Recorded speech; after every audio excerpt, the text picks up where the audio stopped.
Puis ça me fait plaisir de vous accueillir ce soir à l'Église parce que M. Beaugrand-Champagne, qui est ici présent comme conférencier, a donc accepté de venir participer d'une certaine manière à notre exposition qui est actuellement en montre au musée sur l'image de Dieu, sur le suaire de Turin. Et puis, il m'a été recommandé par l'archevêché de Montréal, ce qui n'est pas rien. Et puis, la conférence de ce soir, donc, s'inscrit dans cette exposition-là. Et puis, il va nous parler du suaire. Ceux et celles qui ne sont pas venus encore venus voir l'exposition, vous avez jusqu'à demain soir. On a des photographies authentiques du suaire de Turin. Je pense que ça vaut la peine d'être vu. Puis je voudrais en profiter pour remercier M. le curé parce que la conférence de ce soir est organisée en collaboration avec la Fabrique Saint-Frédéric qui nous prête l'Église pour l'occasion. Puis on en est très heureux et on vous en remercie chaleureusement. Alors je vais demander à M. le curé s'il veut dire quelques mots de bienvenue. Bonsoir. Alors, le sujet ou le visage du personnage qui est sur le suaire est, à mon sens, le visage le plus fascinant qui soit. J'étais très content lorsque M. Jean Lauzon m'a invité à visiter le musée dès l'ouverture de l'exposition de photographie concernant le suaire.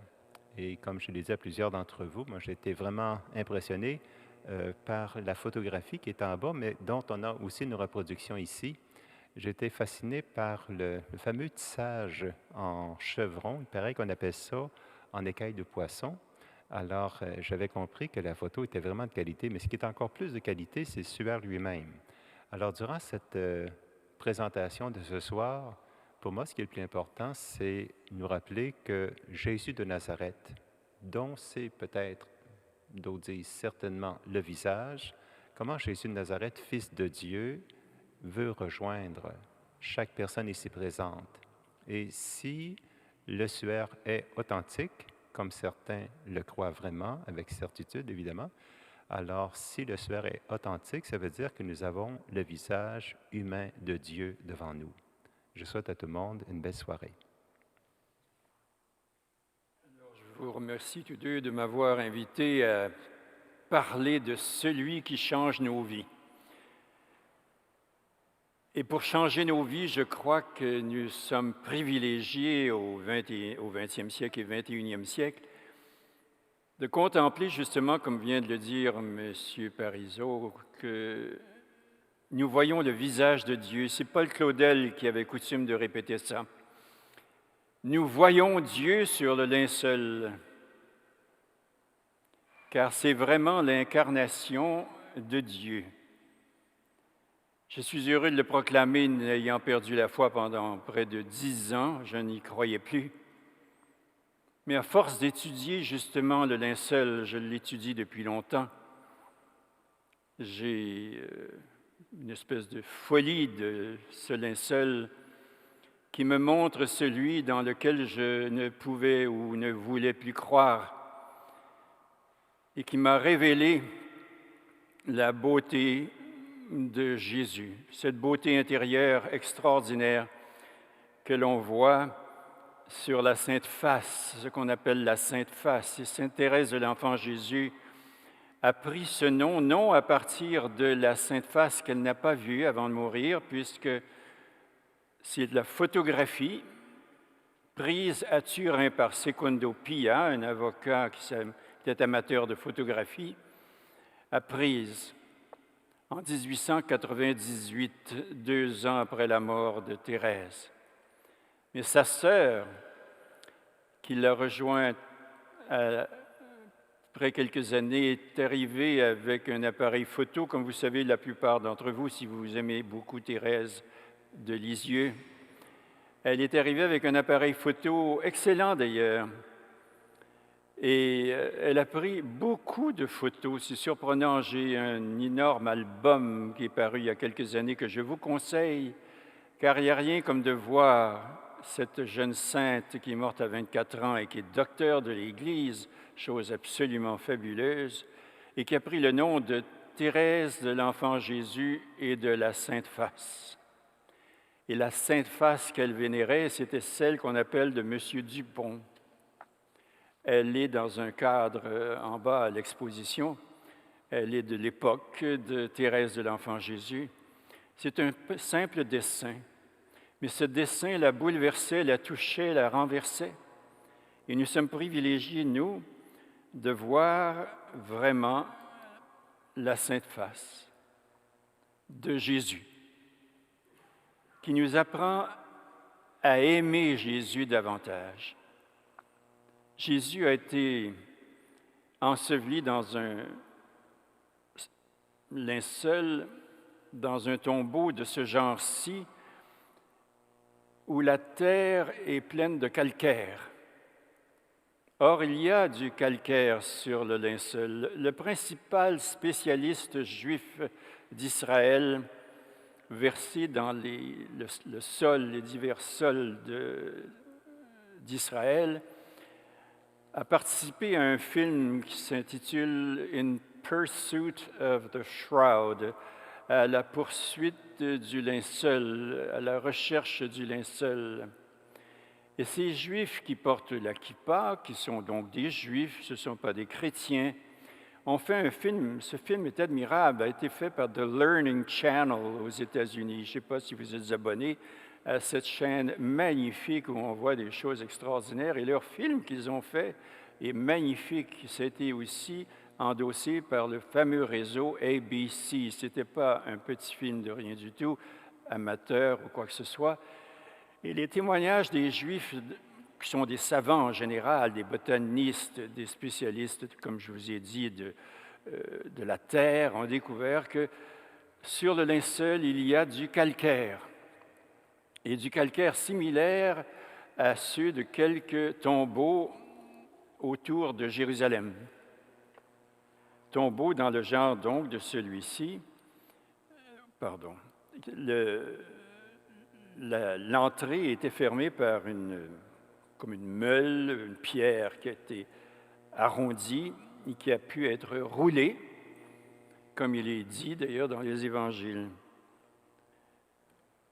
Voici comment il aurait été enseveli d'après un artiste qui a imaginé avec beauté au temps du XVIe siècle comment il a été enseveli. C'est imaginaire, mais c'est vraiment pour nous montrer que le corps du Christ a été enseveli, voyez-vous, dans une pièce de tissu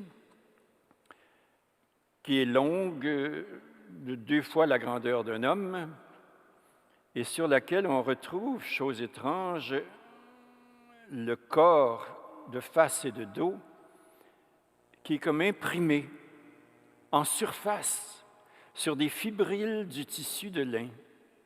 C'est extrêmement délicat et extrêmement fin, au point que c'est presque imperceptible de nos jours avec le temps. Et j'avais amené à Turin, lors de l'exposition de 1978, Mère Teresa, avec laquelle j'avais pris rendez-vous, ce n'est pas moi qui avais pris rendez-vous, c'était ma secrétaire, pour que j'aille la chercher dans une église où elle prêchait une retraite. Et je suis allé la chercher, je l'ai amenée voir le linceul de Turin. Et c'est comme ça que dans un film que je tournais à l'époque sur le linceul, j'en ai des copies, c'était pour Radio-Canada, on voit Mère Teresa contempler celui qu'elle aimait tellement qu'elle lui a donné toute sa vie. Elle l'avait déjà donné chez des religieuses enseignantes irlandaises, mais après 20 ans, il lui fallait davantage. Et elle a quitté son couvent où elle était très à l'aise. C'était pour la haute société à Calcutta, donc des gens de famille assez à l'aise. Et certaines étaient catholiques, mais en général, elles étaient hindouistes. Et beaucoup se sont convertis et l'une d'entre elles lui a succédé à la tête de la communauté des Sœurs de la Charité, comme vous savez. Et quand je regardais Mère Teresa devant moi et j'avais demandé à mon caméraman de la prendre pour qu'on voie le linceul, J'étais bouleversé de dire que j'avais devant moi une sainte qui, ayant aimé tellement Jésus, qu'elle lui avait donné sa vie. J'avais ça devant moi. C'était bouleversant, bouleversant. Quand on est réalisateur des missions religieuses, on est réalisateur des choses les plus merveilleuses. Les choses les plus merveilleuses, c'est des saints que j'ai interviewés à rencontre, une série qui a duré 20 ans. Et tout ça m'a tellement donné la foi. On imite des gens qu'on rencontre et qui nous éblouissent par leur gentillesse, leur bonté, leur générosité, leur don d'eux-mêmes. Eh bien, Jésus, c'est le modèle parfait. Et il nous a laissé ces traces de son corps, comme on voit ici de façon imaginaire, tenu par des anges au sommet de la croix. C'est sublime, sublime de penser qu'il nous a laissé ce miracle qui est survenu. C'est l'entente maintenant de la plupart des spécialistes du linceul, ce qu'on appelle des syndonologues. Ils s'entendent pour dire que, et de façon très sérieuse, il y a des textes sublimes là-dessus.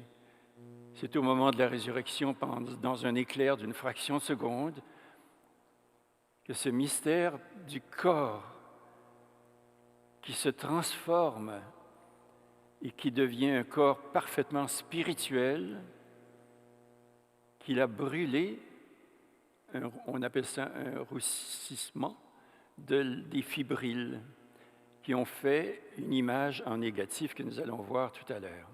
Je vous signale, si vous regardez au bas de cette image, que le corps du Christ n'est pas complètement nu. Sa nudité est cachée, ce qui est contraire à l'histoire, car les gens étaient crucifiés complètement nus pour les humilier davantage, qui devenait une souffrance morale, une souffrance intellectuelle, une souffrance spirituelle. Eh bien, ici, l'auteur a dû avoir lu le résultat d'une apparition de la Vierge ou d'une communication de la Vierge qui est peut-être historique, on ne sait pas. Ça a été fait à une sainte dont j'oublie le nom m'échappe. Et elle a raconté que la Vierge lui avait dit qu'au pied de la croix, voyant son fils parfaitement nu, complètement nu, elle avait retiré son voile et entouré, avec l'aide de Jean, le corps de son fils. Voici comment le corps était entouré d'un linceul. Ce qui peut vous énerver à la pensée que son corps est impeccable sur le linceul, si vous l'avez déjà vu, je vais vous le montrer tout à l'heure. Comment se fait-il qu'il a été ceinturé à la taille pour ramener les deux bras à cause de la rigor mortis, la rigidité cadavérique? Pour ramener les deux bras, on l'a attaché à la taille. Et pour ramener les deux jambes bien ensemble, parce qu'il y en avait une qui était par-dessus l'autre, puis elle avait aussi la rigidité cadavérique, eh bien, on voit qu'il y a des liens. Dans les textes des évangiles, on dit qu'il y a des liens qui ont été défaits et que le corps était disparu. Ce sont ces liens-là. On parle aussi du suaire. Le linceul, c'est le grand linceul, c'est le grand drap mortuaire. Et à la tête, vous voyez qu'il y a comme quelque chose qui est là, qui est resté là, et c'est bien dit dans les évangiles, que le linceul s'était aplati, et le suaire, proprement dit, qui était cette bande de tissu autour du menton pour garder la bouche fermée, alors était resté là, c'est ce que vous avez ici sur cette image. Voici la tête, n'est-ce pas, et comment était le suaire. Donc, cette petite pièce de tissu de la tête, où on a retrouvé qu'il est à Oviedo, en Espagne, le plus loin possible des musulmans qui avaient conquis une grande partie de l'Espagne.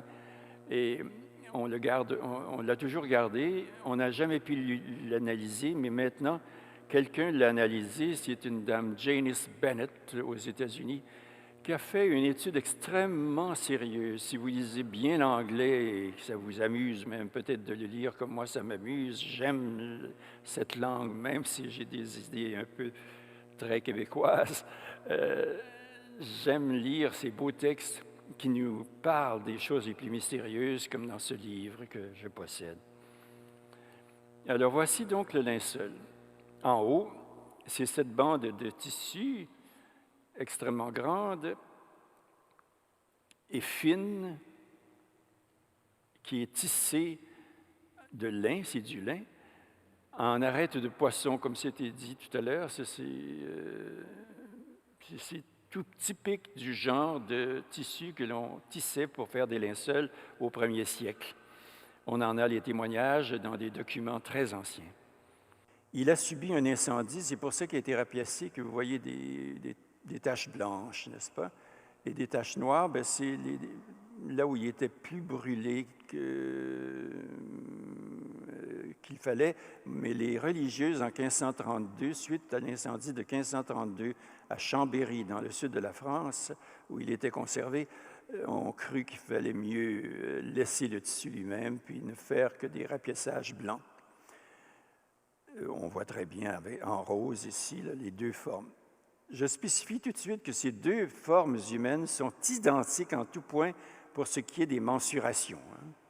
Ça ne peut pas avoir été peint, ce n'est pas possible. C'est une impression qui a été faite sur le tissu. Il est évidemment trouvé à Jérusalem, ici en bas à droite de cette image, et transporté à Édesse. Ce n'est pas signalé ici. Édesse, c'était une petite ville assez importante où il y avait un petit roi, on appelait ça un roi, le roi d'Édesse, disons le maire important de la ville, et de crainte de se le faire voler ou détruire par des Juifs qui seraient contre, on l'a caché. On l'a retrouvé, je vous expliquerai tout à l'heure, au 5e siècle. Et en 944, il fut transporté à Constantinople pour être exposé.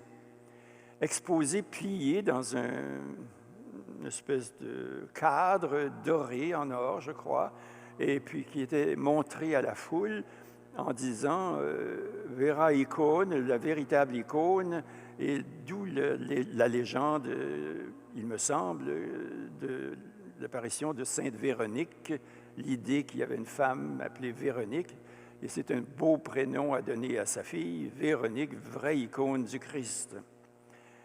De Constantinople, on a des signalements de son existence. À Constantinople, des gens qui l'ont vu, comme on a aussi des témoignages pour ce qui est de sa découverte au 5e siècle, je vous en parlerai tout à l'heure. De Constantinople, elle a été transportée à Athènes, en fait, et puis finalement, il est remonté par les croisés champenois de Champagne, donc en France, où il a été remis par les gens qui le possédaient finalement, se l'était approprié, qui l'avaient volé, disons, aux chrétiens orthodoxes de Constantinople. C'est providentiel, disent certains, parce que s'il n'avait pas été volé, qu'est-ce qui lui serait arrivé? Il aurait été détruit, certainement, par les musulmans turcs qui ne toléraient pas des images, qui étaient contre les représentations. Il aurait été détruit par souci de ne pas posséder d'images. J'avais des amis musulmans instruits, des ingénieurs, qui ont reçu en cadeau une sculpture africaine assez belle. Et ils me téléphonent très tôt le matin, puis ils me disent, hier soir, nous avons reçu des invités qui nous ont apporté d'Afrique une sculpture. Ils nous l'ont donnée, on n'osait pas la refuser, mais on sait que vous aimez beaucoup ce genre de choses. Est-ce qu'on peut aller vous l'apporter le plus tôt possible? J'étais surpris. Pourquoi le plus tôt possible? Il aurait pu venir le lendemain. Mais non, c'était qu'il ne fallait pas garder sous leur toit ce qui aurait pu devenir une idole. C'est extraordinaire. Et alors, à Liré, il a été remis à un couvent de moines, puis des disputes se sont faites avec un évêque qui prétendait qu'il connaissait le faussaire du linceul, ce qui était, vous le verrez avec ce que je vais vous dire, ce que je vous ai déjà dit, ce que je vous dirai tout à l'heure, que ça n'a pas de sens. Je regrette de le dire. Et de Liré, bien, il a été amené à... mon Dieu, j'oublie des... ma mémoire fait défaut. À Chambéry. À Chambéry, c'est donc dans le sud de la France, où il a subi, comme je vous ai dit tout à l'heure, un incendie terrible. Il était mis dans une boîte pliée, puis de métal, et le feu monté peut-être à 700 degrés, et ça fait fondre le métal, et le métal, c'était de l'argent, a transpercé le linceul, comme on verra tout à l'heure. Puis finalement, Saint Charles Borromée, qui était archevêque de Milan, voulant le voir, eh bien, on lui a fait traverser les Alpes, puis il est resté donc à Turin depuis 1578, et puis il y est toujours. Et les rois d'Italie, qui étaient de la famille qui étaient les princes de Turin, les ducs de Turin, ont décidé de le donner au pape il y a quelques années, à peine quelques dizaines d'années. Donc, il appartient à l'Église maintenant. Alors voilà, justement, Chambéry, j'aurais dû peser sur le petit bouton. Et Turin, puis voilà qu'il est là toujours. À la Sainte-Chapelle de Chambéry, c'est là qu'il a subi son incendie. Tragique, comme il y en a eu un en 1997 à Turin. Ça fait 2 fois qu'il passe au feu et qu'il survit, pourrait-on dire, à des catastrophes inimaginables. C'est impensable qu'il ait pu passer à travers des moments comme ça. C'était un jeune athée d'à peu près 25-30 ans qui avait vécu en France. À Turin, on parle assez bien français souvent. Il parlait très, très bien français. Il vendait des journaux, simplement. Il y avait un kiosque et je regardais les cartes postales de la Sainte-Face, comme celle-ci, puis j'en ai acheté. Puis il me disait, ça vous intéresse, le linceul? J'ai dit, beaucoup, ça me fascine depuis des années. Je suis en train de tourner un film.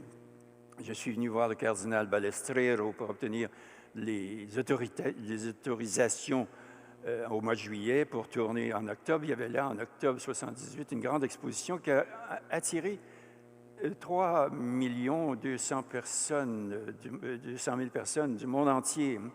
Et il me disait, je n'ai pas la foi du tout, je crois que je suis athée, je n'en suis pas sûr, agnostique probablement. Mais cet objet m'intéresse moi aussi, je ne le connais pas beaucoup, je n'ai pas lu grand-chose là-dessus, m'a-t-il dit. Mais il dit, il y a une chose que vous oubliez de dire, c'est comment ça se fait qu'il a survécu de 2000 ans? Tout est détruit depuis 2000 ans, les incendies, les guerres, les tremblements de terre, les grands monuments architecturaux se sont écroulés en Grèce ou un peu partout, au Liban et tout. Et le linceul est toujours là. C'est assez étonnant. Si j'avais la foi, disait-il, j'invoquerais cet argument. Comme quoi, il y a des athées bien sympathiques. Alors voilà le linceul dessiné pour montrer les rapiessages en blanc, là. Et comme il était plié, vous voyez, en autant de surface, l'argent est passé au travers. On voit ici qu'il est passé au travers et ça fait les trous, c'était 48 plis qu'il y avait. Et là, on voit qu'il a été arrosé pour éteindre le feu, évidemment. Mais là, il y a un cercle rose que vous voyez bien, et au centre du cercle rose, il y a les taches d'eau, une grande tache d'eau sur les genoux de Jésus. Ça ne s'imite pas, ça. Quand un peintre voudrait peindre quelque chose, à moins qu'il ait été peint avant l'incendie de 1532. Parce qu'on a eu une datation carbone 14 en 1988, et le résultat a été donné à Londres par le professeur Michael Tite, qui a bien dit que il datait d'environ l'an 1300, de 1260 à peu près à 1380, ou 90. Et alors ici, on voit le sommet des deux têtes et la flèche verte indique les brûlures qu'il a subies, aussi les traces de brûlures qui forment deux lignes parallèles. Hein. Et c'est un peu fatigant au début quand on regarde le linceul au complet. On voit aussi ces rapiessages faits par des sœurs Clarisse qui ont mis des pièces blanches que vous voyez bien ici. Là. Alors, on voit donc ici le linceul avec ses brûlures parallèles, mais le corps d'un homme et qui a les mains sur le pubis et on voit bien sa poitrine, sa figure, n'est-ce pas? Et puis, des taches d'eau. Alors, il y a celle qu'on a vue tout à l'heure sur les genoux. Et les deux mains, et vous verrez, je vous montrerai ça en détail, c'est assez curieux, il a été crucifié dans les poignets et les clous ont atteint l'espace de desto et ont fait que les mains, on n'en voit que 4 doigts. Vous verrez ça en gros plan tout à l'heure. Voici donc l'image qui a été laissée sur le linceul. Les contrastes sont accentués ici sur cette photo pour qu'on comprenne mieux, mais c'est vraiment le portrait d'un homme qui est un sémite, même très près des Yéménites du Yémen. Là. Et c'est vraiment un homme sage qui n'affiche pas de grande douleur alors qu'il vient de subir un martyre épouvantable, la crucifixion. C'est saint Augustin qui disait que c'était le pire des supplices, car saint Augustin, qui a vécu vers l'an 400 et qui était évêque en Algérie, qui est devenu musulmane, on le sait, depuis, disons, 620, 630. Et il était donc un très grand évêque. Saint Augustin, c'est un des plus grands saints de tous les temps. Il était évêque et a assisté à quelques crucifixions qui sont disparues durant sa vie. Il n'y a plus eu de crucifixion après l'an 450. Alors voilà de façon très, très contrastée l'image que l'on a sur le linceul à gauche. Et quand on prend la photo, mais tout est renversé, les choses foncées deviennent pâles, les choses pâles deviennent foncées. Et alors, là, on a tout à coup cette mauvaise photo, malheureusement, et on voit bien les taches de sang sur le front qui forment un 3, là, et une autre tache de sang qui est dans le sourcil.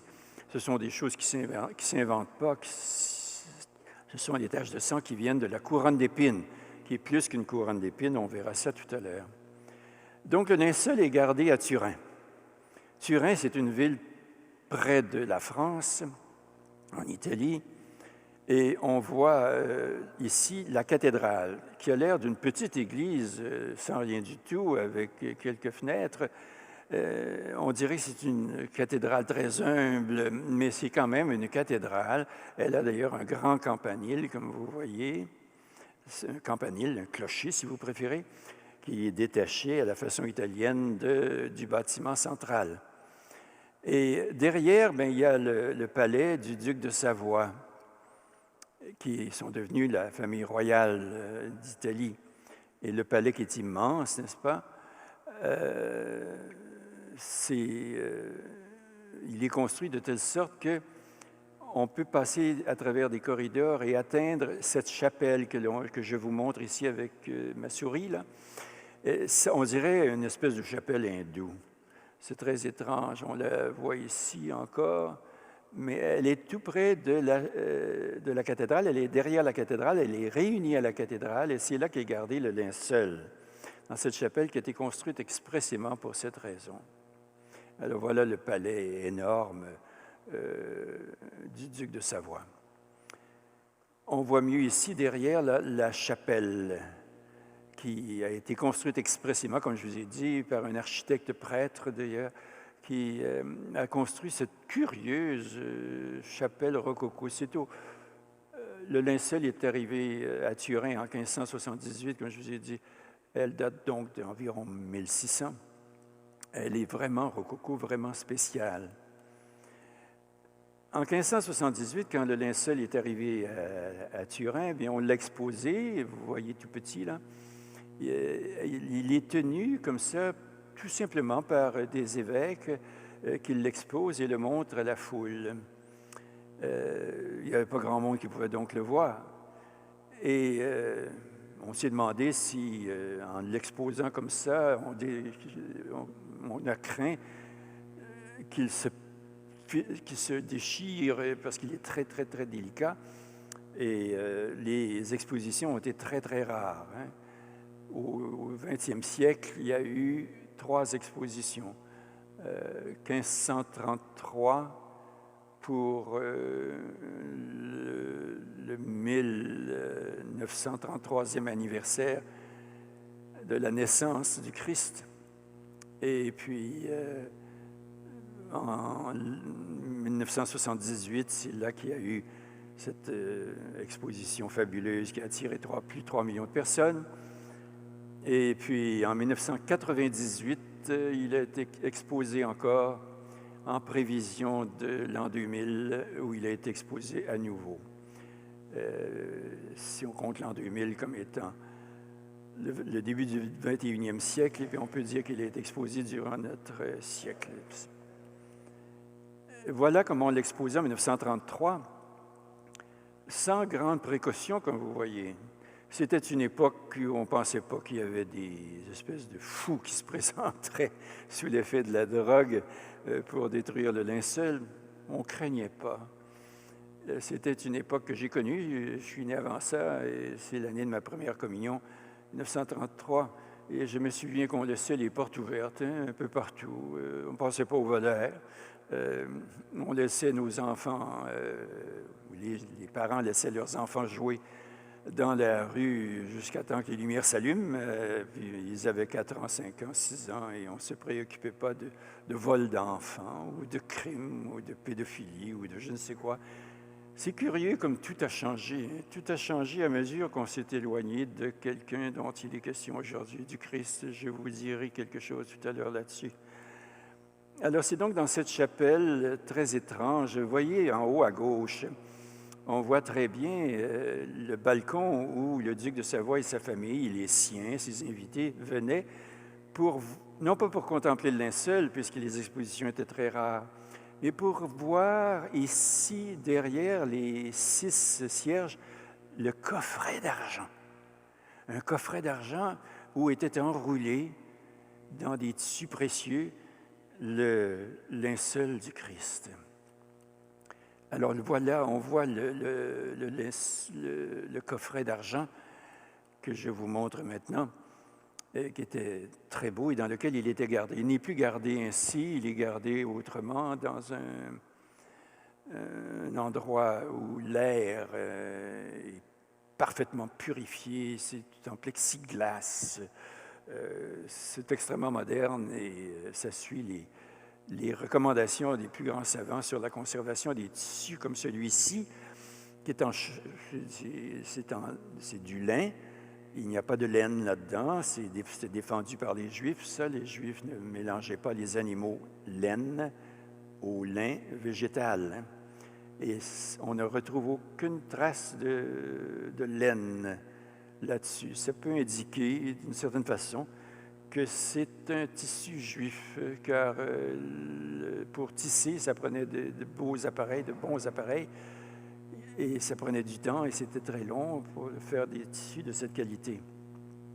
Les gens se disent, 2000 ans, comment ça se fait qu'il n'est pas tombé en poussière, le linceul? Ce tissu fin devrait disparaître avec le temps, hein, puis surtout la façon dont il était exposé. Les gens le tenaient comme ça, ou on le montrait devant tout le monde en 1933, ça ne fait pas longtemps. Bien, ces tissus-là, il y en a qui ont 4000 ans. Là. Moi, j'en ai chez moi qui ont près de 2000 ans. Ça vient d'Égypte, c'est des tissus coptes qui sont magnifiques, c'est de très belles choses, mais ce n'est pas recherché, les gens ne connaissent pas ça. J'ai payé ça 10 $. J'en ai 4, puis ça m'a coûté 40 $. Les gens disent, mon Dieu, vous devez être riche, c'est pas la richesse, c'est l'œil. Il faut avoir un œil pour voir ces belles choses-là. Alors ici, cette photo qui est trop foncée, il fait voir quand même ici un peu deviner, un peu la foule qui s'apprête à rentrer dans cette cathédrale de Turin pour aller voir le linceul.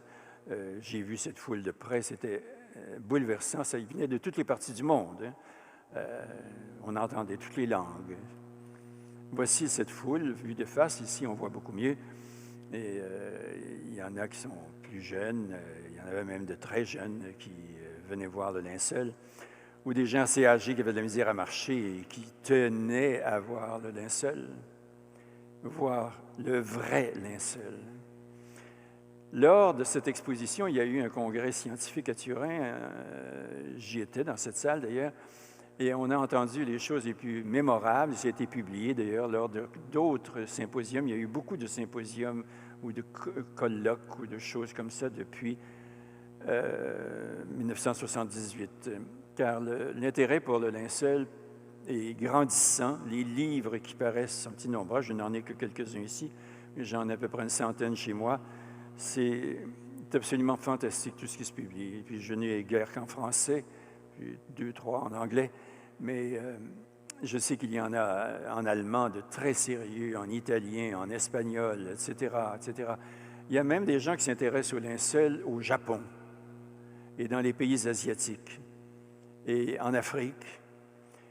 Et il y a les Juifs dont je vous ai parlé tout à l'heure, les Israéliens, qui ont tourné ce film « In Pursuit of the Shroud ». Voici donc les experts de la NASA qui sont en train de placer le linceul après l'exposition qui s'est terminée en octobre de 1978. Et ils ont des gants blancs, vous remarquez. Là, les connaissances scientifiques et les connaissances de la préservation des tissus deviennent de plus en plus rapides. Les connaissances, les inventions, la science... et qui s'acharne aussi à étudier le linceul. Non seulement à le conserver, mais à l'étudier. Alors, ce sont des gens de la NASA, en particulier celui qui a l'air jeune ici, qui a une quarantaine d'années. C'est un des spécialistes les plus fervents du linceul. Alors, voici une autre photo qui nous montre sur quelle table admirable ils ont transporté ça des États-Unis par avion, avec l'aide des chevaliers de colon. Je signale en passant, souvent on se moque de ces gens, les chevaliers de colon sont souvent des gens extrêmement brillants et intelligents et qui savent dépenser leur argent, les sommes fabuleuses, de façon remarquable. Ça leur a coûté à peu près 5 millions pour transporter ça et transporter tous les spécialistes et des appareils photo et toutes sortes de garanties, puis les assurances pour étudier le linceul au château du duc ou du roi d'Italie. Alors voilà le professeur Max Frey ici, que j'ai interviewé. Il est dans mon film sur le linceul, là, il y en a ici en bas, je crois, au musée, qui soulève toujours, avec des gants blancs, je vais le faire remarquer, le linceul, et on voit qu'il est léger, hein. Alors, ils sont en train de regarder si l'image qui est imprimée dessus, on la voit en dessous, mais non, je vous ai dit au début que c'est imprimé sur les fibrilles. Les fibrilles, je m'explique, là, le tissu, les femmes vont bien mieux me comprendre peut-être, elles sont habituées, le tissu, c'est fait de fibres, et les fibres ont des fibrilles, c'est les petits poils tout petits, qui sont marqués. Alors voilà justement ce savant de la NASA, Eric Jackson ici, qui est un spécialiste du linceul aussi, qui est de la NASA, et qui ont fait des recherches très poussées, très poussées. Ils ont publié des livres depuis. C'est à voir. Et dans les années 70, quelques temps avant l'exposition de 78, non, par après, je crois, je ne suis pas sûr, le pape, au début de son pontificat, a tenu à aller voir le linceul et on le lui a montré en privé. Et vous voyez ici le bras de Jésus et le sang qui a marqué son poignet. Je vois qu'il regarde les mains du premier prêtre qui a tenu des hosties consacrées. Et je suis sûr que le pape a dû y penser, car il est un très grand penseur qui a beaucoup réfléchi sur l'Eucharistie, sur la communion, l'importance de la communion au corps du Christ. Et c'est toujours un peu gênant de dire que c'est le corps du Christ, n'est-ce pas? Le prêtre nous le dit en nous donnant la communion. Le corps du Christ est mystérieux. C'est le corps spirituel du Christ. C'est le corps ressuscité du Christ. C'est le corps indéfinissable, inimaginable. Qu'un homme ait pu rassembler ses principaux disciples et de dire « Voici mon corps, prenez et mangez ». J'avais cessé d'y croire, je vous l'ai dit. C'est aberrant, c'est de la folie, mais quelle belle folie! Quand on retrouve la foi, au début, on ne peut pas communier sans pleurer. C'est tellement extraordinaire. Vous connaissez Salvador Dali ou quelques autres peintres abracadabrants qui ont du talent quand même et qui ont fait des œuvres merveilleuses avec une imagination folle. Ou si vous prenez des écrivains des années 20 qui écrivaient des choses étranges, plus c'était fou, plus c'était estimé. Et je suis passé par là, j'ai aimé ce genre de choses qui ont énormément de fantaisie. Ça me plaisait quand j'avais 17, 18 ans. Et je me dis, ces gens-là qui avaient beaucoup d'imagination n'avaient pas la même imagination que le Christ lui-même, Jésus, qui dit « Prenez et mangez, ceci est mon corps ». C'est tellement fou. Mais quelle merveille! Quelle merveille! Quand on pénètre à l'intérieur du mystère, on touche à des choses, des idées, qui ne peuvent être que vraies, parce que cet homme intelligent qui a dit des choses merveilleuses, qui est Jésus de Nazareth, comment aurait-il pu dire des sottises pareilles? Ce ne sont pas des sottises, ce sont des grandes vérités. J'en profite pour vous dire que l'origine du mal, c'est le pape qui vient de dire ça il y a quelques jours, au mois de septembre, quand il est allé dans un monastère en Autriche. L'origine du mal, dit le pape, la crise que connaît l'Occident vient de la résignation face à la vérité. C'était mon cas. C'est-à-dire le fait d'admettre que l'homme serait incapable de vérité. Plus clairement, son refus, dit le pape, du Christ. Avez-vous remarqué comme il y a un refus du Christ au Québec? Ce n'est pas rien qu'au Québec, c'est partout, même aux États-Unis. On se plaint qu'il y a moins de prêtres pour célébrer ce que je viens de vous dire tout à l'heure. Sans prêtres, où irons-nous? C'est le curé d'Ars qui disait « Nous adorerons des cochons ». Il n'allait pas de même mort, il était assis près du peuple, le curé d'Ars. Il est sympathique parce qu'il était bien ignorant au fond. Il a été ordonné parce que les évêques n'ont pas su quoi faire avec lui. Ils se disaient « Ça n'a pas de sens, on ne peut pas l'ordonner, mais on manque de prêtres à ce point qu'on va l'ordonner. » Il a l'air bon, d'une bonne nature. Il a l'air fin et courageux. Puis ils l'ont ordonné, puis il est devenu le patron des prêtres séculiers. C'est assez curieux. Et le pape a dit aussi, n'importe quelle société, voire n'importe quelle personne qui ouvertement renonce au Christ est effectivement en situation de péril. Encore faut-il le dire, et à propos de l'Europe ou du Québec, dans le contexte actuel de sécularisation, voire l'oubli de Dieu, il faut du courage.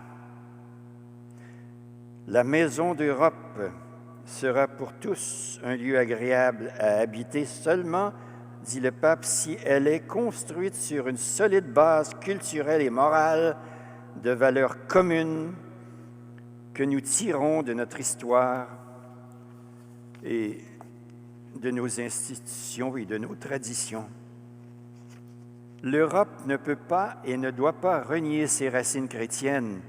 Elles sont une composante dynamique de notre civilisation pour avancer dans le 3e millénaire, comme il a raison. Et comme on a oublié, et comme on ne comprend plus rien. Alors, c'est pour ça que accueille des gens qui sont tellement différents de nous que nous allons nous trouver minoritaires face à eux dans 20 ans, 30 ans, 40 ans. C'est tellement tragique ce qui arrive à l'avenir du Québec. Nous n'avons plus d'enfants, un à peine. Alors on ne se multiplie pas. Et nos enfants sont de petits princes qui deviennent souvent violents. On dit « mon fils, je l'ai désiré ». Mais comment se fait-il qu'on découvre tout à coup qu'il est un enfant battu ou violé ou je ne sais quoi? C'est très étrange que ces enfants parfaitement désirés, une grande partie d'entre eux, je ne sais pas si c'est 10 ou 15 sont des enfants troublés. J'en ai adopté un dont je me suis occupé pendant 23 ans. C'est très dur. On ne peut pas refaire le manque d'amour. On ne peut pas reconstruire ces êtres-là. C'est très difficile. Très difficile.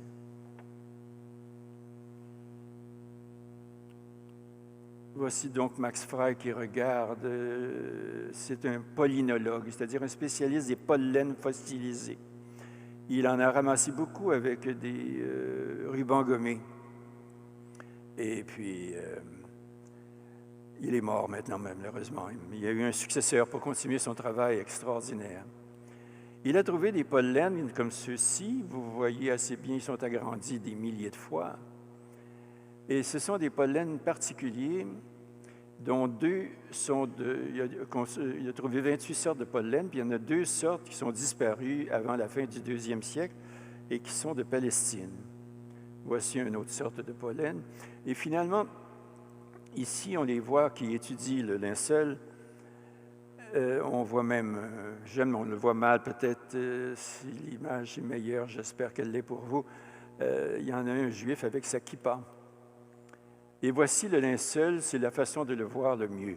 Cette photo est excellente. On voit le Christ, ici c'est la face du Christ, et ses 2 bras et ses jambes. Et de l'autre côté, c'est le dos, et nous allons le voir tout à l'heure. Ils avaient des appareils, je vous ai dit, extrêmement complexes pour prendre toutes les données du linceul. Ils ont pris des milliers de photos, au millimètre près. Oh, pardon.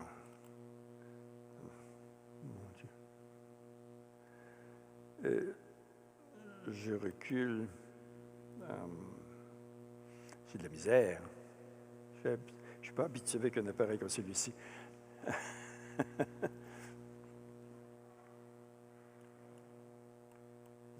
Ah bon, merci. Alors voilà, les appareils photo de ce genre sont extrêmement chers. Ce sont des appareils qui étaient les plus précieux en 1978. Mais aujourd'hui, on fait de la recherche scientifique sur le linceul avec des appareils encore beaucoup plus poussés. Et les Juifs dont je vous parlais tout à l'heure, qui ont fait un film, ont pris des appareils et qui nous ont révélé 28 plantes qui sont imprimées sur le linceul, mais qu'on ne voit pas. Mais avec ces appareils-là, on les voit très bien. Puis ce sont des plantes qui poussent encore à Jérusalem. Dans ce film, on voit les grands botanistes, les plus grands botanistes israéliens qui prennent des plantes et qui nous montrent même le genre de plantes qui ont été utilisées pour faire la couronne d'épines, qui a fait couler du sang, évidemment, sur le tissu. Voici le tissu très agrandi. Ce sont les fibres du tissu tachées de sang. Et ce ne sont pas seulement les fibrilles, mais les fibres. Et les fibres sont parfois transpercées par le sang. Il y a des taches de sang de l'autre côté du linceul. Voici une photo qui m'intéresse beaucoup et qui, au début, je ne la comprenais pas. Mais depuis que j'ai vu le film 9 fois, c'est peut-être trop, mais je l'ai vu 9 fois, La Passion de Mel Gibson, j'étais presque seul dans la salle, tellement ça n'intéressait pas les gens du centre-ville de Montréal où j'habite. Le corps du Christ était tellement couvert de sang dans ce film que ça dégoûtait des gens. Il y avait des gens qui se levaient et qui partaient parce que ça semblait exagéré de la part du réalisateur Mel Gibson. Mais à mon avis, ce n'était pas exagéré. puisque quand on prend des photos avec cet appareil assez spécial, il y a déjà quelques années, on voit le sang dans les cheveux, le front, le nez, la bouche, la barbe, en partie arrachée, le cou, tout ça. Il était tellement couvert de sang, il a été battu, comme on va le voir tout à l'heure, de façon épouvantable. Et voici les deux spécialistes de la NASA, dont Jackson, qui regardent, voyez-vous, ici, avec ma flèche, je vous montre la face de Jésus. Je vais vous la montrer encore tout à l'heure, en gros plan, qui est passée dans un appareil spécial pour analyser les photos, qui ne sont pas des photos, mais des choses qui nous arrivent de l'espace, où il y a des appareils sur les satellites qui tournent autour des planètes, là, à l'autre bout du monde, ou presque. Mais ce n'est pas l'autre bout du monde, c'est tout petit dans l'espace. Il y a des milliards de galaxies, comme on sait. Et alors, ces choses nous viennent, et les spécialistes peuvent voir que c'est en 3 dimensions. Mais sur la Terre, il n'y a une seule photo qui donne en 3 dimensions une image aussi belle que celle-ci, c'est la meilleure. Alors, voici le corps de Jésus en 3 dimensions. Encore, n'est-ce pas, sur sa longueur, vous avez la figure ici, et les bras, et les taches de sang, etc. Voici ce que ça donne ici, toujours par la NASA, en 3 dimensions, le Christ, et vous voyez qu'il y a les yeux protubérants. Et ce sont des pièces de monnaie que je vais vous montrer tout à l'heure. Ça ne s'imite pas, ça. Voici une image qui représente assez bien la douceur et le calme de cet homme qui a été battu au point d'avoir une protubérance ici sur la joue, et il y a eu des coups sur le front. Le voici encore avec la figure massacrée. Ce sont différentes photos, différents appareils qui nous donnent ces images. En voici une qui nous révèle tout le sang qu'il y avait sur la figure de Jésus. Elle est couverte de sang. Mais c'est des petites taches de sang si minimes qu'on ne les voit pas vraiment. Quand on regarde le linceul, ça serait avec des loupes énormes qu'on pourrait voir ça, ou avec des appareils photo qui nous les révèlent. Je vous ai dit qu'il y avait des pièces de monnaie. Voici que les flèches nous montrent sur les yeux les 2 pièces de monnaie. Pourquoi des pièces de monnaie? Pour tenir les yeux fermés, tout simplement. Ou bien ça peut-être vient de la mythologie grecque. Il y avait, n'est-ce pas, pour aller dans l'au-delà, il fallait traverser un fleuve, et il y avait là quelqu'un qui avait un petit bateau pour nous faire traverser, selon la mythologie grecque toujours, et on lui donnait un pourboire. Et donc, il fallait être enterré, enseveli avec des pièces de monnaie qu'on pouvait donc donner à ce bonhomme s'appelait Charon. Rien à voir avec nos charrons du Québec. C'était le batelier. Alors, voilà ici, je ne sais pas si vous voyez bien l'endroit où est la pièce de monnaie. C'est tout petit, la pièce de monnaie. Mais quand on regarde une photo du linceul, on voit qu'il y a 2 ronds sur les yeux, et on se demande ce que c'est. Ce sont ces pièces de monnaie. Alors, voici la grandeur de des 2 pièces de monnaie. C'est tout petit. Tout petit. J'en ai vu une à Paris, au Grand Palais. Il y avait une exposition qui venait d'Israël. Et les Juifs, sources étranges d'Israël, ne se sont peut-être pas rendus compte, mais c'était providentiel. Ils avaient exposé des pièces de monnaie anciennes, et l'une était parmi celles, une de celles-là, qui était sur l'un des yeux de Jésus dans le tombeau. Et je trouvais ça tellement extraordinaire que je cherchais quelqu'un à qui le dire. Venez voir, c'est absolument extraordinaire.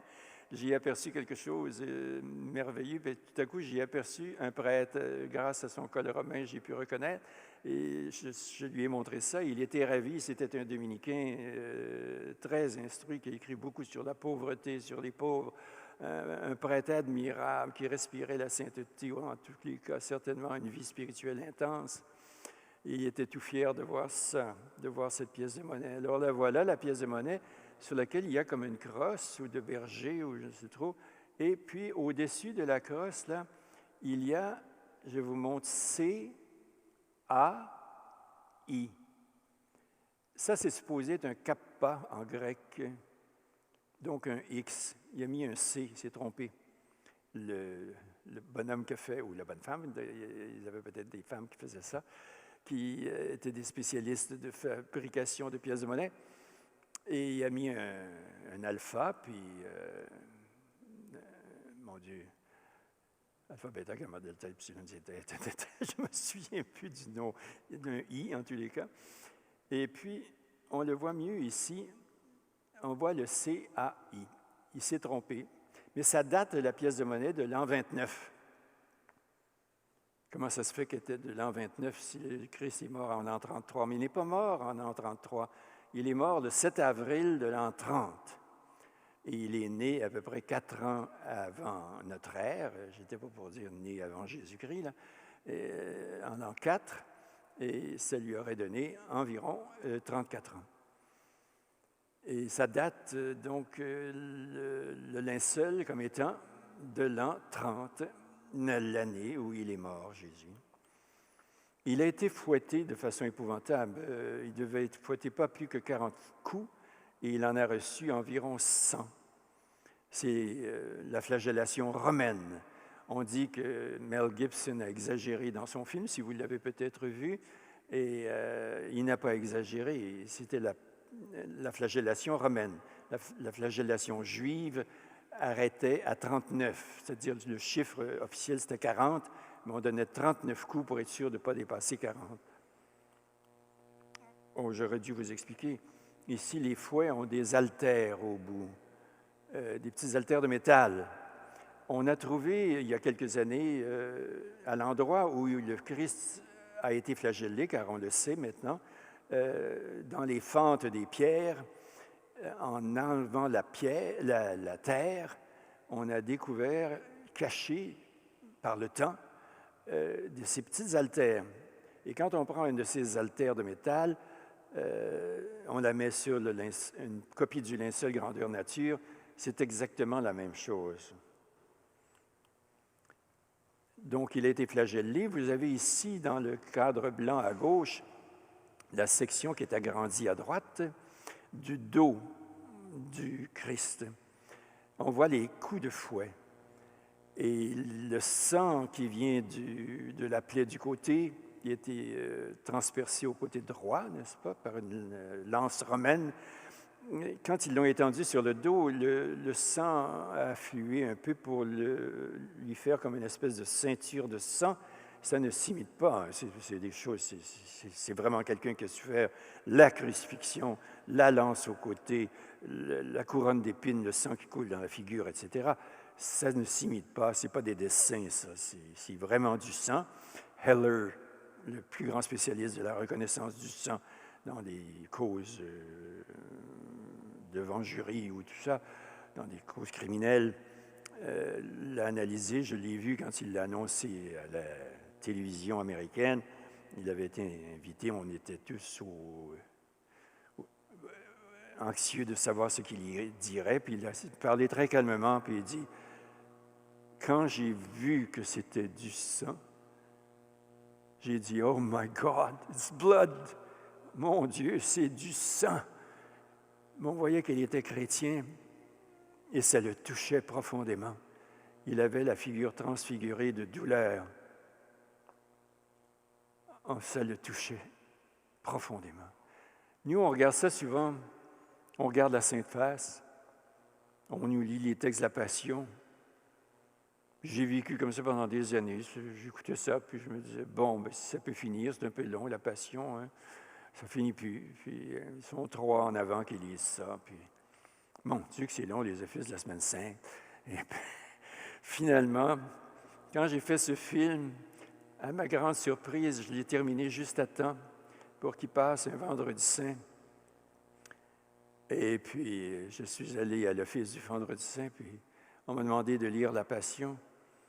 Et puis, quand je suis arrivé aux paroles, Pilate le fit flageller, c'est tout. C'est tellement sobre, ça n'a pas de sens. L'écrivain l'évangéliste ne se donne pas la peine de faire une description puis de dire c'est épouvantable, puis c'est effrayant. Non.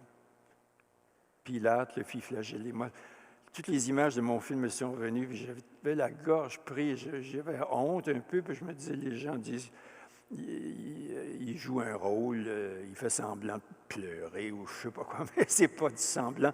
C'est qu'on devient bouleversé. Ces images-là nous touchent profondément. C'est un cadeau extraordinaire. Regardez la couronne d'épines qui couvre tout le crâne. C'est effrayant.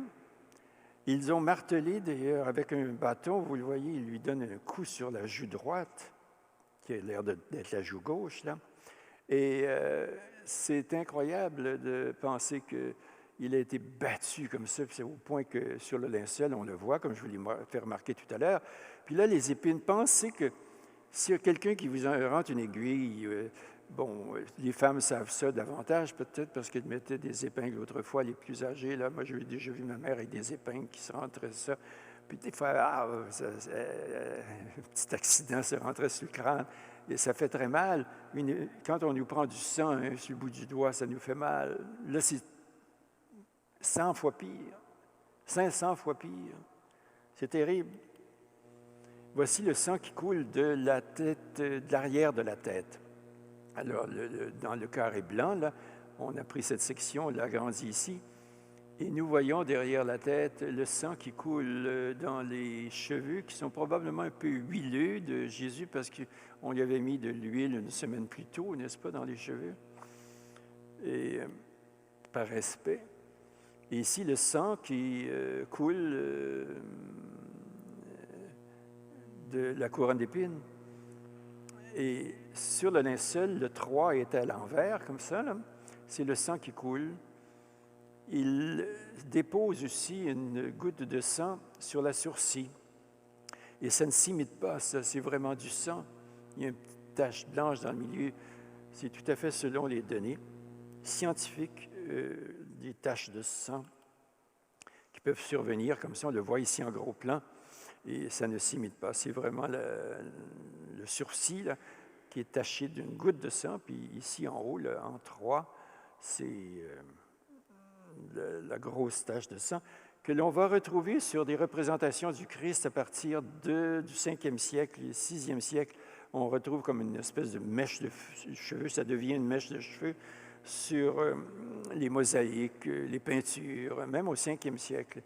C'est que caché à Édesse, comme je vous ai dit au début, en Turquie, il a été extrait de là probablement au 5e siècle et vu, contemplé par des artistes. Ils se sont mis à cesser de faire des représentations de Jésus en jeune homme de 25 ans, selon les canons de la beauté grecque, un très beau gars solide qui veut gagner aux Olympiques ou être un soldat portant les armures et puis tout ça, et imberbe, parce que les soldats étaient imberbes. Puis dans la beauté, les beautés grecques mâles étaient imberbes. Et il était comme ça, le Christ, souvent représenté en pasteur avec une brebis sur les épaules, etc. Et tout à coup, il devient barbu, il devient avec les cheveux ouverts sur les côtés. C'est la coiffure nazaréenne. On le voit quand on voit le dos de Jésus. Et ici, bien, on voit très bien que le port du patibulum. Le patibulum, c'est le haut de la croix que le Christ a porté. Vous direz, il portait toute la croix, mais non, il ne pouvait pas porter toute la croix, c'était trop lourd. Alors, on laissait en place des milliers de poteaux pointus en haut, puis on rentrait le patibulum avec le crucifié qu'on avait étendu par terre, puis on le crucifiait dans les poignets sur le patibulum. Et là, on prenait le patibulum, puis on relevait le patibulum pour tirer le corps qui était accroché par les poignets. Ça devait être épouvantable. Puis là, il plaçait ça sur le haut, puis il laissait tomber. Puis là, la secousse encore sur les poignets devait être effrayante. Et là, on lui rapprochait les pieds du poteau de la croix pour le crucifier. Parfois, on mettait une petite planchette pour l'aider, le supporter par pitié. Mais la plupart du temps, là, il lui poussait les pieds l'un par-dessus l'autre, ou l'un à côté de l'autre, ça dépend selon les historiens. Puis on lui rentrait un grand clou, là, c'était des grands clous, ce grand qui passait à travers les pieds. Les choses étranges, quand ils ont crucifié Jésus, on voit les traces sur les pieds, on va les voir tout à l'heure, puis il n'y a pas un os qui a été brisé. C'est selon notre prédiction de l'Ancien Testament dans Isaïe, puis on le voit sur le linceul, ces os n'ont pas été brisés, c'est très mystérieux. Quand la lance va rentrer du côté droit, aucun os n'est brisé. Alors ici, bien, on voit, je vous le montre avec la petite souris, là. Alors c'est ici la plaie qui vient du patibulum. On le voit très bien, c'est au centre de l'image. Elle est presque disparue à cause de l'incendie, mais on en a des traces. Ah, on voit que la plaie faite par le patibulum est au-dessus des marques de la flagellation. Ça ne s'imite pas, il faut y penser. C'est évident que la marque de la croix est venue après la flagellation. Et on l'a sur le linceul. Je vous ai dit qu'il a été crucifié dans les poignets, dans l'espace de Desto. C'est un nom français, c'est un spécialiste de l'anatomie et tout ça, qui a calculé que pour ne pas briser un os, il fallait que l'espace de Desto, il a laissé son nom, soit bien respecté, et le clou est donc rentré dans cet espace-là, et ça tient le corps, parce que s'il avait été crucifié dans le centre de la main, bien, la chair se serait défaite. Avec le poids d'un homme d'1,80 m, ça ne serait pas possible. Hein? Alors voilà donc l'espace avec la flèche rouge. Là, on nous montre le poignet. Et voyez les 4 doigts. C'est que le pouce s'est rétracté au fond de la main à cause du nerf médian, quand le clou frappe ça. Et puis, il n'y a que 4 doigts. Ça ne s'invente pas. Il faut avoir crucifié quelqu'un. Alors, on voit très bien les 4 doigts. On le voit encore mieux ici, en gros plan. On voit les taches de sang qui ont coulé le long du bras, ici, puis de l'autre bras, le sang qui coulait de cette plaie. Or, le Christ en croix se redressait en poussant sur ses pieds, puis le sang coulait dans 2 directions différentes que nous allons voir. Et je disais que le clou qui est entré dans les pieds tout à l'heure n'a pas brisé un os, et c'est là qu'il est entré. Ici, on voit le pied gauche. Ici, on voit la plante du pied sur lequel on a trouvé des traces de calcaire, des traces aussi de sections de sol en Israël, parce que le sol s'est fait de mélange de toutes sortes de pierres hein, avec le temps, comme de la terre, du sable, etc. Il y a toutes sortes de choses là-dedans. Et c'est ce qu'on a trouvé en fouillant la plante du pied. L'autre pied est ici, et il était par-dessus celui de gauche. Et comme il était par-dessus, la rigidité cadavérique a laissé moins d'empreintes, a permis au pied de laisser moins d'empreintes. Hein. Et enfin, ici, nous voyons justement le corps d'un crucifié qui s'abandonne au poids de son corps. Et là, il se redresse, il pousse avec ses pieds, puis il tire avec ses poignets pour respirer. Et puis ici, il retombe, et alors le sang coule en 2 directions différentes. On l'a sur les bras de Jésus. Le voilà justement qui se redresse, n'est-ce pas, en tirant sur ses clous, dans ses poignets. Vous voyez ici, le pouce est rétracté, et le sang ici coule sur l'avant-bras, donc, ou derrière.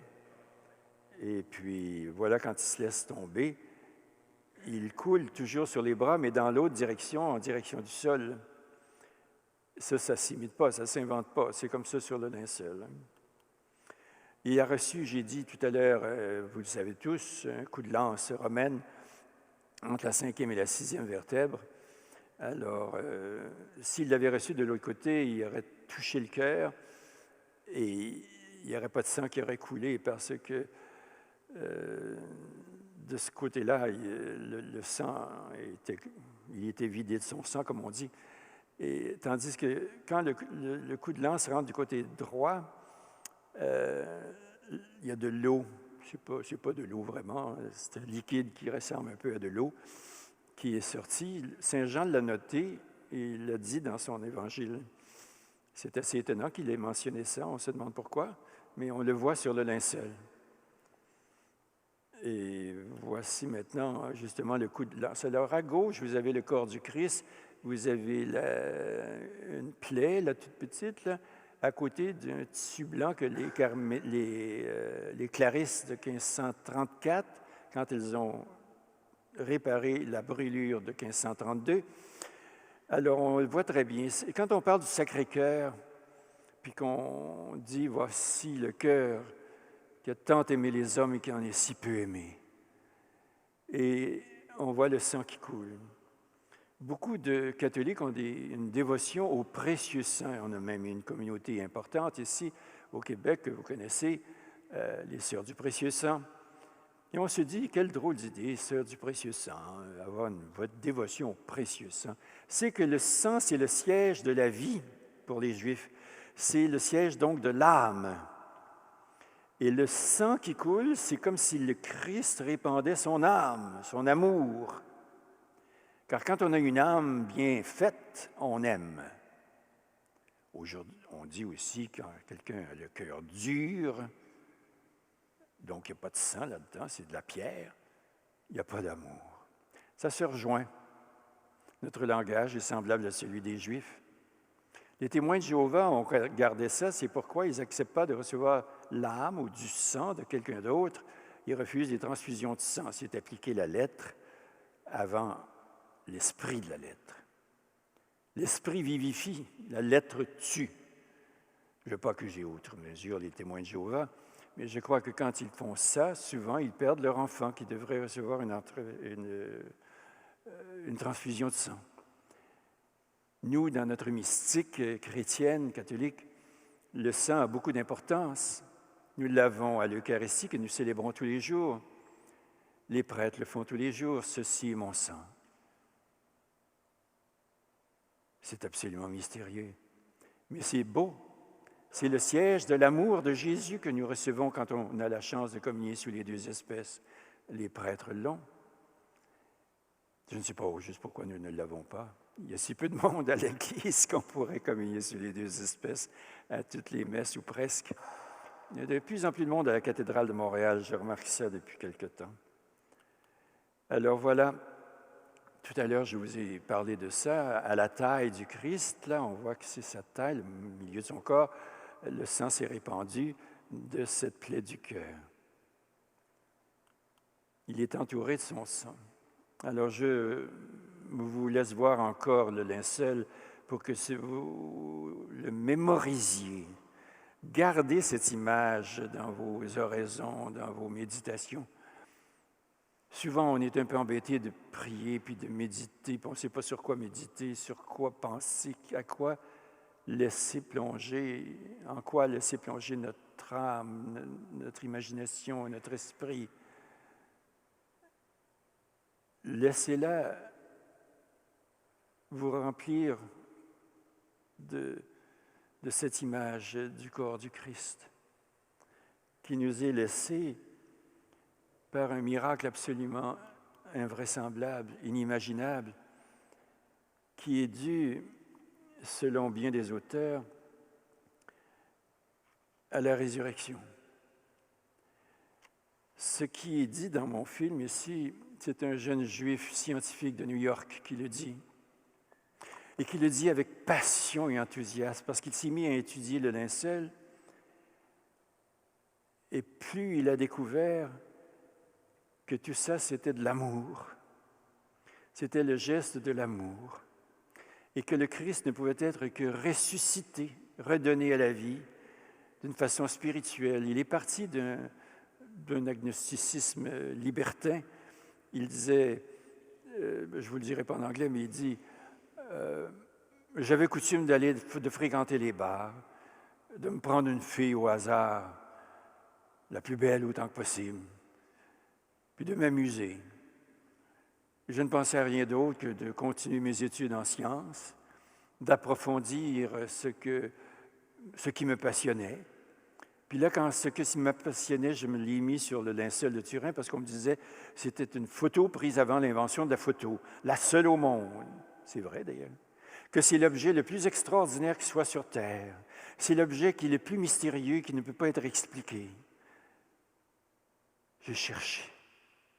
Et je suis arrivé à un mur, puis il m'a fallu comprendre que c'était la résurrection, que c'était dans 1 milliardième de seconde, le corps est revenu en vie, mais d'une vie autre, spirituelle, qui lui permettait de passer à travers les murs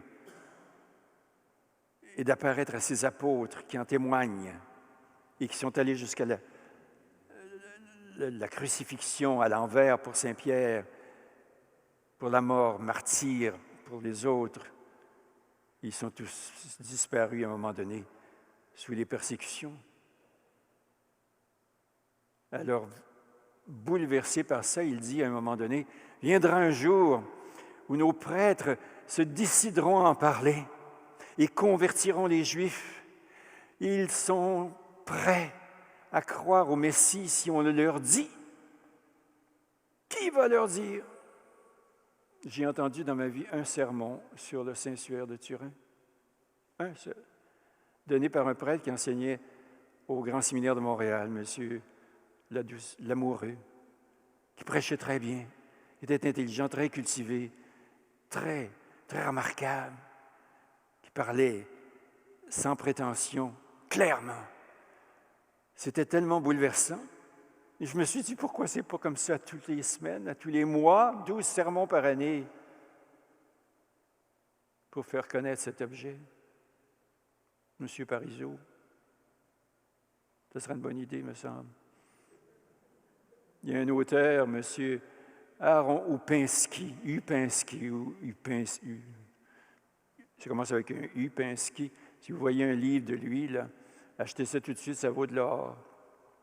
À la fin de l'un, il parle de l'énigme du Saint-Suaire, c'est le titre. Puis à la fin, il se plaint que le clergé ne tienne pas compte du linceul. La réponse habituelle du prêtre auquel je parle, ils m'ont dit ça, je ne sais pas combien de fois. Vous savez, ça peut vous intéresser, vous, M. Beaugrand-Champagne, mais tant mieux pour vous. Moi, je n'ai pas besoin de ça. Les évangiles me suffisent. Ben oui, mais c'est un 5e évangile qui nous est donné, qui confirme ce qui est dit dans les évangiles, qui confirme les textes de Saint Jean en particulier. Tout est là, pareil, c'est l'image qui nous est donnée. Si on est dans une civilisation de l'image depuis le siècle dernier. Il y a même un musée de la photographie en dessous d'ici. Il y a son directeur fondateur qui est un passionné de l'image. C'est beau une image quand on analyse, quand on étudie tout ça, la photographie, c'est passionnant. J'ai une nièce photographe qui étudie à Londres, elle. Ça la passionne, mais le linceul ne la passionne pas du tout. Pas capable de transmettre mon goût de cette merveille. Que votre fondateur et directeur du musée ici, peut-être par l'influence de ce qu'il y avait au-dessus, et l'influence de M. Parizeau, eh bien, M. Lauzon a fait une belle exposition. Allez voir ça, ça ferme demain. Une exposition sur le Saint-Suaire, sur le linceul.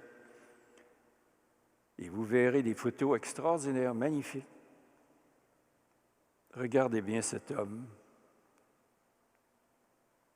C'est quelqu'un qui a osé dire des choses comme « Tu pardonneras 70 fois, 7 fois, 70 fois, 7 fois. » Ça fait pas mal de fois. Tu aimeras tes ennemis. Ça, j'ai bien de la misère avec ça. Tu aimeras tes ennemis, c'est donc dur. C'est donc dur. Oh. Faites du bien à ceux qui vous font du mal. C'est des choses impossibles. Hein? beaucoup d'eau, puis des affaires incompréhensibles. Avant qu'Abraham fût, je suis. Avez-vous déjà pensé tous que je suis, c'est le nom de Dieu dans l'Ancien Testament? Dieu apparaît à Moïse en parole, puis il lui dit, dis aux Juifs que je suis t'envoie. Curieux, je suis. Mais c'est la caractéristique de Dieu. Dieu ne peut être que je suis, en ce sens qu'il ne peut pas avoir, je veux dire des folies, là, il ne peut pas avoir de commencement.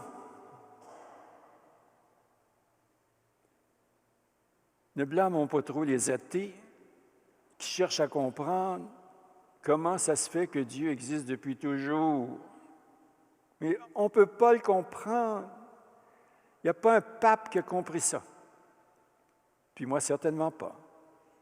Ça m'arrive souvent de me lever le matin et de prier comme un musulman, mais ce n'est pas parce que je suis attiré par l'islam le moindrement, mais parce qu'eux, ils font leur grande prostration, là, les mains à terre et puis le front à terre. Ça vient de chez nous, ça vient des catholiques de l'époque ou des nestoriens. C'est curieux, nos ancêtres priaient comme ça. Mais je prie comme ça, puis je dis, mon Dieu, je suis en toi. Tu es en moi. Nous sommes donc inséparables. Joie infinie, mon Dieu, que je suis heureux d'être en toi, que tu sois en moi. Et tout à coup, je m'arrête, puis je me dis, mon Dieu, est-ce que je crois vraiment ce que je dis? Est-ce que Dieu existe? Est-ce que c'est possible qu'il existe en moi, qu'il soit depuis toujours? Puis comment ça se fait? Ça n'a pas de bon sens.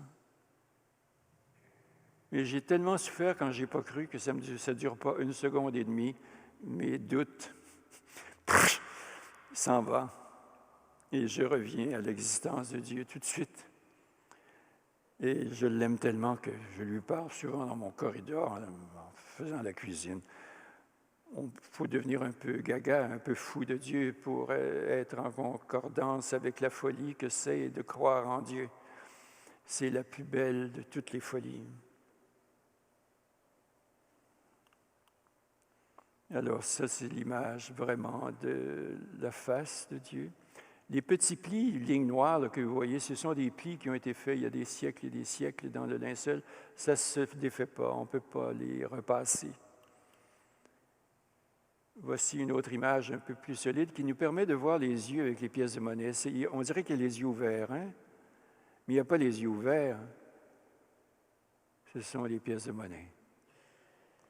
La tumeur, le coude qu'il a reçu à la joue, la barbe arrachée en partie, le sang qui vient de la couronne d'épines. Et la figure toute couverte de sang, comme je vous l'ai montré tout à l'heure, mais qu'on ne voit pas.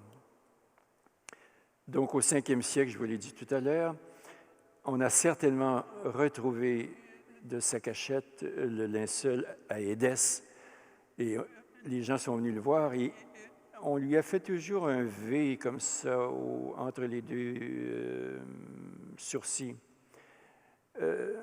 On lui a fait une espèce de bosse sur la joue. C'est toujours le coup qu'il a reçu. Sur cette pièce de monnaie, on a fait une espèce de V à l'envers. Elle date de 600 quelque chose. Et cette pièce représente évidemment le Christ. Et ça fait comme une mèche de cheveux, mais ce n'est pas vraiment une mèche de cheveux. C'est écrit 695. Alors voilà cette espèce de mèche de cheveux ou de V à l'envers, parce qu'il n'y en a pas ici de V. Voici un crucifix qui a été fait il y a à peu près 40-50 ans, si je me souviens bien. Vous voyez le voile que la Sainte Vierge aurait entouré le corps de son fils. La couronne d'épines qui est comme un casque d'épines, évidemment. Et puis, les clous dans les poignets. Et puis, le pouce à l'intérieur de la main. Et crucifié de 3 clous, donc un seul pour les pieds, et les genoux rapprochés à cause de ça. C'était très bien analysé, la fabrication de ce crucifix. Et c'est un mystère pour moi, on n'en fait pas. Avez-vous déjà vu un crucifix comme ça? Ça fait 40 ans, 50 ans que l'auteur de ce crucifix attend pour qu'on en fasse d'autres. Puis j'ai cherché partout. J'ai fréquenté des tas de lieux de pèlerinage, d'endroits où on vend des objets sacrés ou des objets religieux. Je n'en ai jamais trouvé. Voici une façon de représenter le Christ qui me plaît beaucoup. Je vous la montre simplement parce qu'elle me plaît. On voit là un homme qui est à la fois beau et décidé, qui a une figure noble et on sent dans le regard qu'il a une personnalité bonne et non pas cruelle. Ce n'est pas un être cruel, c'est un être bon, mais intelligent, remarquable. C'est une très belle interprétation. Il y en a tellement d'interprétations, il y en a des millions, je crois. Voici une autre interprétation du linceul qui date d'environ 1930 et qui est fort belle.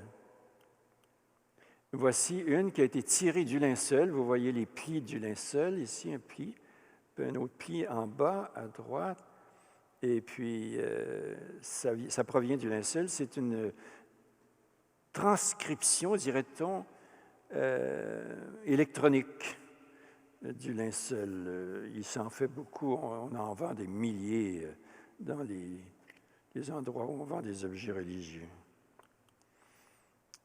Voici encore ce linceul, simplement pour vous redonner dans votre mémoire. Nos mémoires sont fragiles de nos jours. Il y a tellement d'images, tellement de photos, tellement de...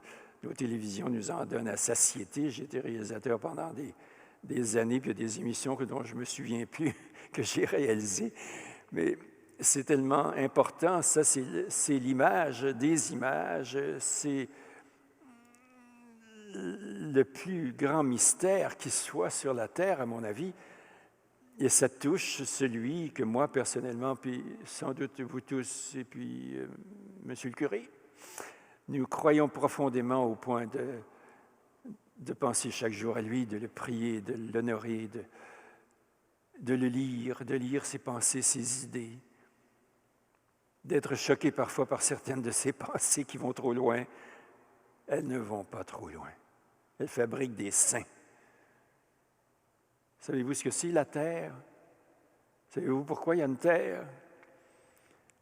C'est Jean Guiton, que j'ai déjà rencontré, que je suis déjà allé l'interviewer pour mes émissions.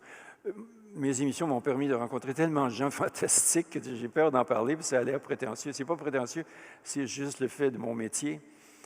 Puis Jean Guiton, c'était un homme admirable, un vieux bonhomme catholique, très catholique, ami du pape, etc., et qui disait que la terre, c'était une fabrique de saints, une manufacture de saints.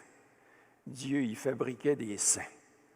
Mon fils, un jour, qui avait perdu la foi, me disait « J'y crois plus tes affaires, là, le bon Dieu, Jésus, tout ça, là, c'est pas vrai, tout ça. » J'ai dit « As-tu quelques minutes? » Puis je lui ai dit, ta femme est enceinte.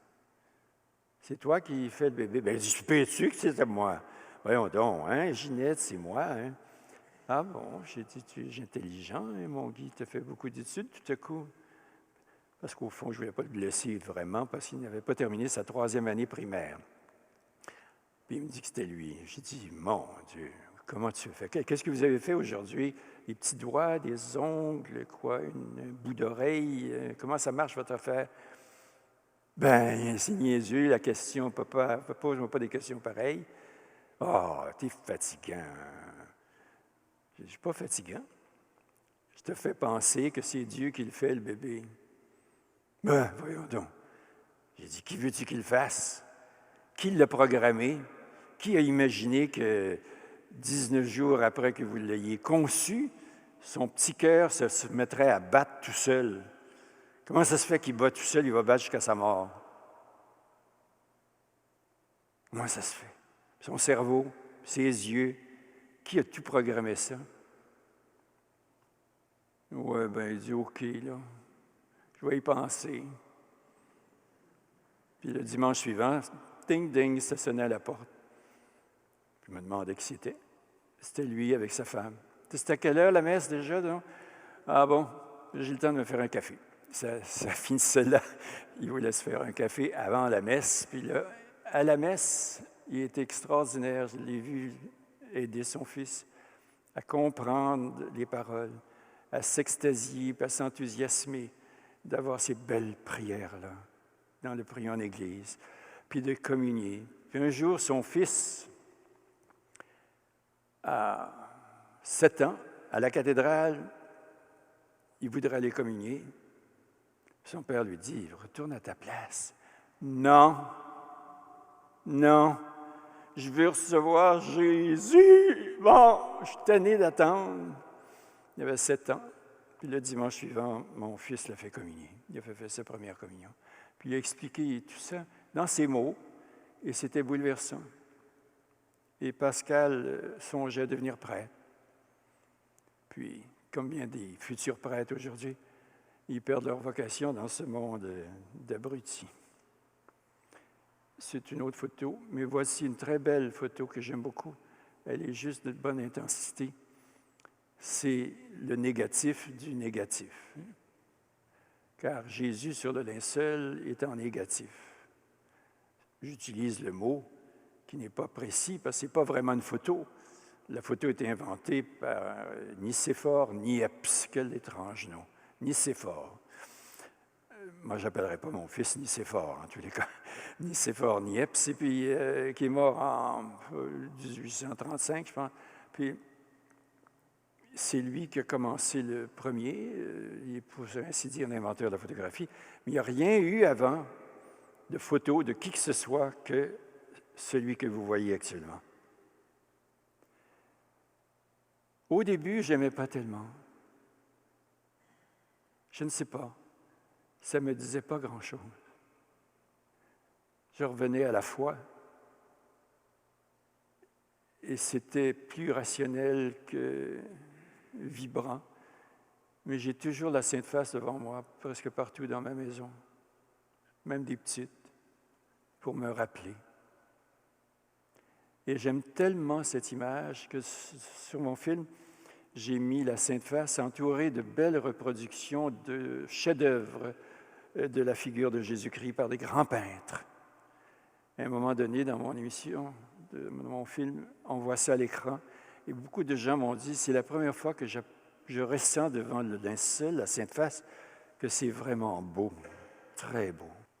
Le problème étrange qu'il y a dans l'Église actuellement, et M. Upinski, à la fin de son livre « L'énigme du linceul », explique qu'il y a un mystère dans l'Église. En 1993, se sont réunis une très grande partie des spécialistes du linceul dans différentes branches, parce qu'il y a tellement de branches, ça pullule dans toutes les sciences possibles et impossibles. Et il y a des spécialistes qui ont approfondi ce qui les touche le plus. Et puis, ils en sont arrivés à Rome lors d'un symposium très important qui a été publié à l'unanimité à admettre que c'est Jésus de Nazareth, pour sûr, pas l'admettre même, mais le proclamer. C'est Jésus de Nazareth qui est sur le linceul. Personne d'autre ne peut être là. C'est le bon père jésuite de Paris, que j'ai rencontré plusieurs fois là-bas à Paris, et qui a écrit plusieurs livres sur le linceul et qui disait souvent que ça prendrait plus de 15 milliards de crucifiés à la façon qu'on crucifiait les gens au temps de Jésus pour avoir un sosie, quelqu'un d'autre qui ne serait pas Jésus. Ça en prendrait 15 milliards. Ça n'a pas de sens. Hein? On ne peut pas crucifier 15 milliards de gens pour obtenir un autre. C'est que c'est tellement évident que c'est... Je viens d'écrire un texte de près de 10 pages sur toutes les raisons qu'il y a de savoir que c'est Jésus de Nazareth. Je viens d'en donner beaucoup de détails qui sont concordants avec les évangiles et avec tout ce qu'on sait par les Juifs, qui sont des spécialistes de l'époque du 1er siècle, pour affirmer, bien que juifs, non catholiques, non chrétiens, que c'est vraiment Jésus de Nazareth, ça ne peut être personne d'autre. Et donc, les paroles qui concernent la passion et qui sont écrites dans les évangiles sont scellées par cet objet. Le linceul affirme, par sa propre existence, que ces textes-là sont vrais. Alors, dans une époque de doute comme celle dans laquelle on vit, où presque tout le monde a cessé de croire, nos frères, nos belles-sœurs, nos neveux, nos nièces, moi, ma famille est presque entièrement incroyante. J'ai perdu presque tous mes amis au cours des ans. Leur simple réflexion, c'est de dire « Ah ben toi, évidemment, toi, tu crois. » Comme si c'était une affaire invraisemblable, inimaginable que de croire. D'abord en Dieu, au Christ. On dira qu'on n'a pas besoin du linceul. Moi, je dis que j'en ai eu besoin. J'en ai besoin. Et ce que je vous dis, ce n'est pas parce que j'en ai besoin, c'est parce que c'est vrai. Et que quand on lit puis on étudie, on s'incline. On dira que le carbone 14 en 1988 nous a prouvé que le linceul est un faux. Et le mystère, encore insoluble, dit des auteurs ici, Orazio Petrosillo et Manuela Marinelli, évidemment des Italiens, le mystère encore insoluble de la formation de l'image sur le suaire a laissé la porte ouverte à une autre possibilité. Et une des hypothèses plausibles est que l'image soit née sous l'effet d'une radiation qui se serait libérée lors de la résurrection du Christ. Cette radiation brève, mais à haute énergie, pourrait avoir modifié le pourcentage de radiocarbone présent dans le lin. Il suffirait de 18 % en plus pour que le suaire se révèle médiéval. C'est une possibilité qui n'est pas exclue a priori, même par les physiciens qui ont daté le suaire. Écoutez bien ça. Michael Tite, à Londres, a déclaré une production de carbone 14 par l'azote présent dans le tissu de lin est tout à fait possible dans le cas où quelqu'un ait recouvert le suaire d'une forte dose de neutrons. C'est un peu savant, mais c'était pour vous faire savoir que Tite, qui a établi la datation carbone 14 en octobre 1988, qu'il a fait connaître d'ailleurs dès le début de juillet par des raconteurs qui me sont parvenus à Paris, bien, c'est que si M. Tite peut déclarer une production de carbone 14 par l'azote présent dans le tissu de lin est tout à fait possible dans le cas où quelqu'un ait recouvert le suaire d'une forte dose de neutrons. Et le père, qui est un professeur et un savant, Rinaudo, plutôt, qui est docteur en sciences et maître de conférences à la Faculté de médecine de Montpellier, a bâti une théorie que l'épreuve des faits semble confirmer. Il a voulu comprendre comment le linge avait pu être irradié pour former l'image. Et là, il y a toute une explication assez savante. Je ne vous la lis pas parce que vous allez vous endormir. Moi, ça m'endort. C'est question science, je n'y comprends pas grand-chose. Il est question de protons puis de neutrons, etc. On m'a tout enseigné ça, mais je me suis empressé de les oublier parce que aujourd'hui, je regrette, j'aimerais mais c'est formidable ce qui est dit ici. À la fin, on dit l'image est une erreur. L'image et une erreur de datation de 13 siècles. Voilà comment expliquer cette formation. Alors, voilà la découverte, la controverse relancée. Car si le linceul a bien enveloppé le corps d'un supplicié sous le règne de l'empereur Tibère, comme je vous l'ai dit tout à l'heure, Tibère, c'était sur une pièce de monnaie, eh bien, quelle énergie, demande-t-il, a bien pu casser les noyaux de deutérium et les casser selon un ordre cohérent capable de créer une image en 3 dimensions. Alors, on pourrait continuer comme ça. Je trouve que c'est assez, c'est suffisant. Il est clair que la datation carbone 14 a été faussée involontairement, je crois, par les dateurs, et que le linceul est bien un objet qui a été fabriqué par Dieu dans un miracle extraordinaire. Je m'excuse de parler du miracle de Dieu qui intervient dans notre société, mais je crois à ça profondément et je crois que de toute façon, quand vous regarderez dans le miroir demain matin pour faire votre toilette, vous verrez un miracle. Nous sommes tous des miracles. Nous sommes faits de la même matière que le plancher du sol qui est dur, et pourtant ça vit. Et nous avons des yeux pour voir et un cerveau pour penser, et des jambes pour danser, et tout, et un cœur pour aimer. C'est tellement inimaginable ce que nous sommes. Nous sommes des miracles. Les gens veulent voir des miracles, mais regardez-vous dans le miroir, ou regardez votre femme, votre mari. Les enfants qui naissent de vos relations, c'est extraordinaire, inexplicable. Il faut que Dieu existe. Il est là. Puis il a laissé sa marque sur un linceul qui doit être vénéré. Et procurez-vous des saintes faces. Peut-être que votre curé trouvera le moyen d'en trouver. Une petite question, pas de question? Oui. Il y a des livres qui sont parus sur la question du carbone 14. Il y en a un d'exposé en bas qui est paru il y a déjà longtemps et qui nous montre qu'il y a souvent des erreurs de datation.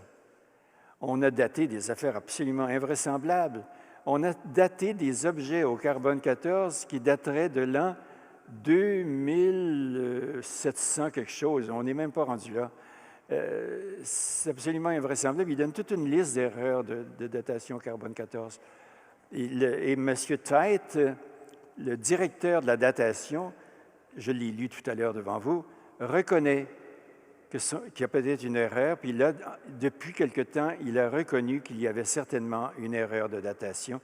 Il ne sait pas du tout pourquoi. Les gens essaient de prouver que c'est pour telle et telle raison, mais c'est trop long à lire, puis c'est trop compliqué. C'est des pages d'explications.